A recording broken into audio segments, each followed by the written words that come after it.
tea time.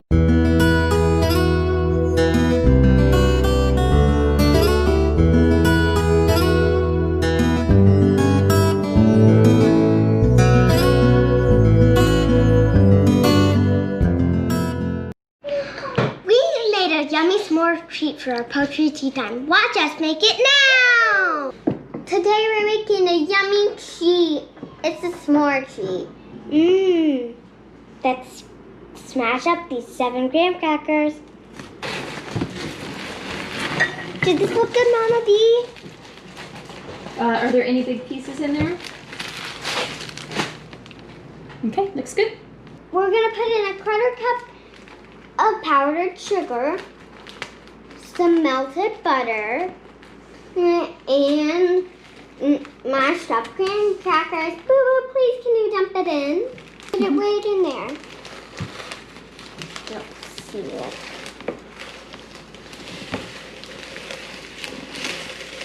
Whoa. Ow. It's done. Look at it. Sugar. Oh. Let's mix it up. Mix it up.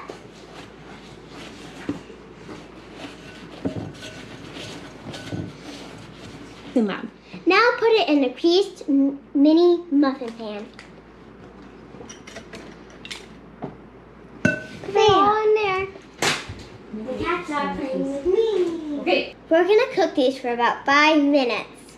And while they cook, we'll get the marshmallows ready. I'm gonna carefully cut these marshmallows in half. While she does that, I'm gonna break our chocolate in half. First, we're gonna put chocolate on each and every graham cracker. Then next, we are gonna put marshmallows, the sticky side on the chocolate. Well, these cook and then cool. We're gonna get our table ready. Let's go get it ready. Let's go get ready. Ready.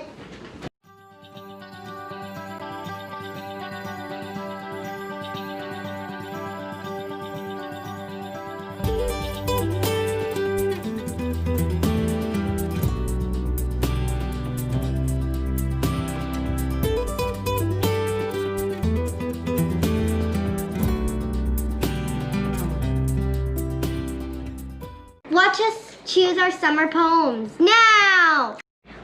I loved helping Mom choose poetry books. Our theme for poetry tea time is summer. My method is flip through the entire book, looking at poem titles and occasionally reading poems. And Mom's method is she looks at the index, then finds the poems. Before poetry tea time, Mom and I take a minute to find poems that fit our theme using the methods that I just described. We have a lot of fun reading them. Sometimes we even have people make up poems on the spot or even recite poems from memory. Some of our favorite poetry books are It's Raining Pigs and Noodles by Jack Prelutsky, A Pizza the Size of the Sun, again by Jack Prelutsky, Poetry for Young People by Robert Frost, Where the Sidewalk Ends by Shel Silverstein, and Sing a Song of Popcorn by many different authors.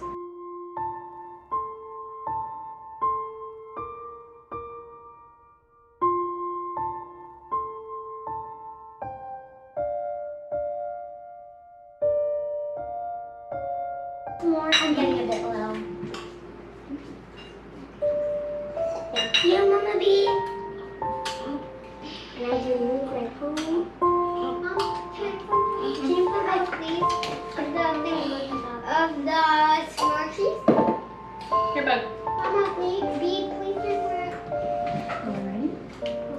Okay, for poetry tea time, we usually try and make some kind of treat that matches our theme. So since this is a summer-themed poetry tea time, we went ahead and made the s'more treats that we showed you. And the girls have already enjoyed some, but we'll pass it around. They can have 2 more each. Can you pass it around, please? Oh. Grab them. Val, can you take 2?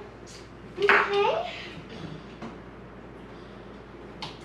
And then along with our treats, we generally have some kind of tea or cocoa in our special teapot. Bug, here you go. We're working our way through the collection of poems that Bug picked out for us today.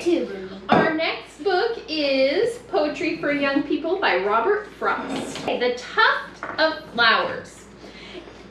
This poem book tells you a little bit about the poem on the side, so I'll read that first. After a hayfield has been mown, the long grass has to be turned over after a time so that it will dry on both sides and not rot. This can be a boring job, especially if you are doing it alone and by hand. So at Grandma and Grandpa's ranch, they have a hay turner that goes and turns all the hay over. So they cut it, they cut the hay, and then they run their machine and flip the hay over a couple days later after it's dried out. How do they turn hay into bales? Then they have a baler that wraps up the hay. But this is talking about turning the hay. So it says, that's how the poem begins, with a man working alone and facing a dull day, but not how it ends. Written in couplets or pairs of rhyming lines, the poem seems to mirror the rhythm of a scythe, which is something that flips over the hay.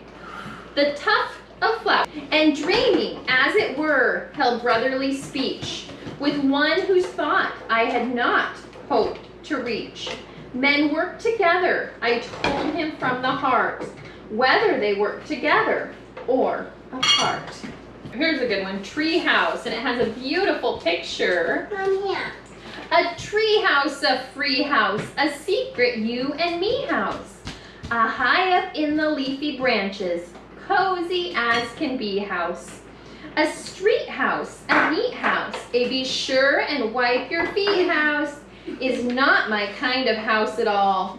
Let's go live in a tree house. All right, Bug, I'd like you to go ahead and share your poem first. So stand up and talk nice and clear. We would love to hear what you have to say. I have a poem to share.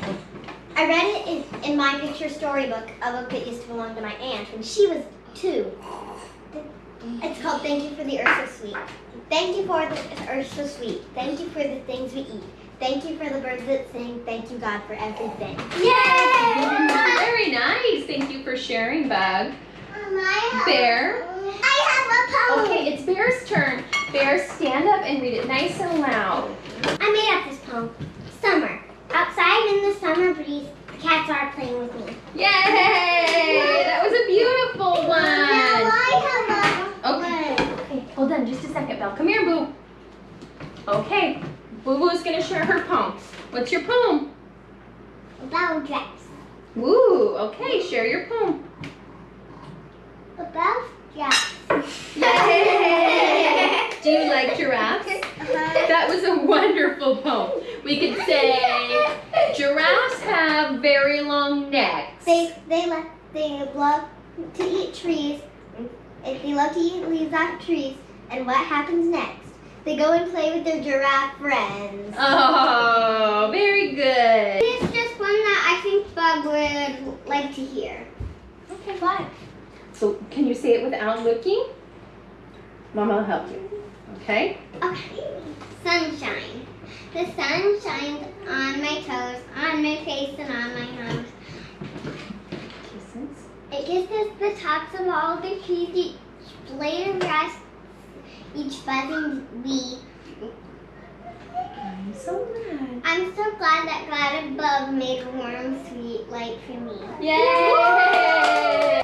We hope that you enjoyed doing Poetry Tea Time with us today. Poetry Tea Time doesn't need to be anything fancy. Just grab a pot of tea or juice or cocoa and some poetry books and you're all set.